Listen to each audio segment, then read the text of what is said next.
Magandang araw mga kaibigan.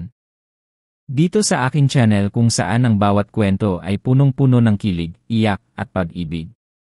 Dito sa ating munting mundo, mabubuhay ang mga kwentong Pilipinong pag-ibig. Mula sa lihim na paghanga hanggang sa mga love story na sinubok ng panahon.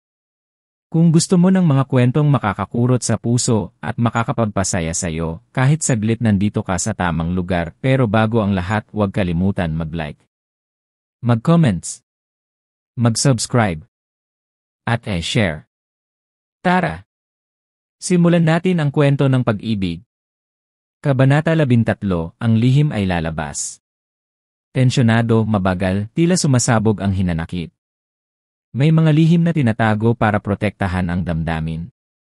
Pero darating ang oras kahit gaano pa ito itago, kusa itong lalabas, at kapag lumabas, hindi na maibabalik ang dati. Tunog ng ulan sa bubong, mahihinang yabag pagbukas ng pinto. Hapon. Ang langit ay kulay abong pilak. Malapit nang bumuhos ang ulan. Si Maya, sa kabila ng bigat ng dinadala, ay tumayo sa gitna ng bakuran, matapang, payapa, ngunit punang sakit. Sa harap niya, si Elian, basang-basa, naglakad mula bayan papunta sa kanila.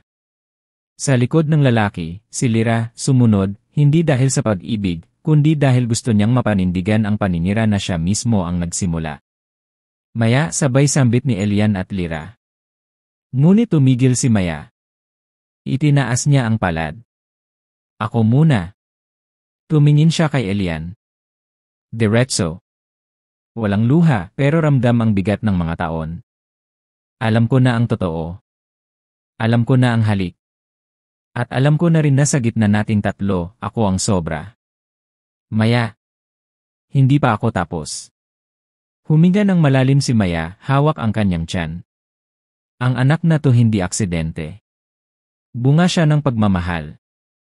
Pero hindi ko na ipipilit sa ama niya kung saan siya dapat lumugar. Lumingon siya kay Lyra. At ikaw, Lyra, kapatid kita. Pero sa sandaling pinili mong halikan ang lalaking alam mong may nakaraan sa akin, sinaktan mo na rin ang batang ito. Sana maalala mo yan kapag dumating ang araw na hindi mo na rin alam kung saan ka lulugar. Tahimik. Walang ni isang salita mula kina Elian at Lyra. Tanging ambon at hangin ang nagsasalita. Simula ngayon, ayokong marinig na may alitan sa inyo dahil sa akin. Dahil ako, pipili na rin. Pipiliin kong manahimik. Pipiliin kong palakihin ang anak ko kahit mag-isa. At pipiliin kong bumitaw.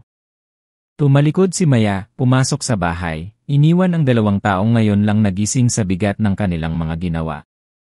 Mabagal, mapait, pero may pahiwatig ng lakas.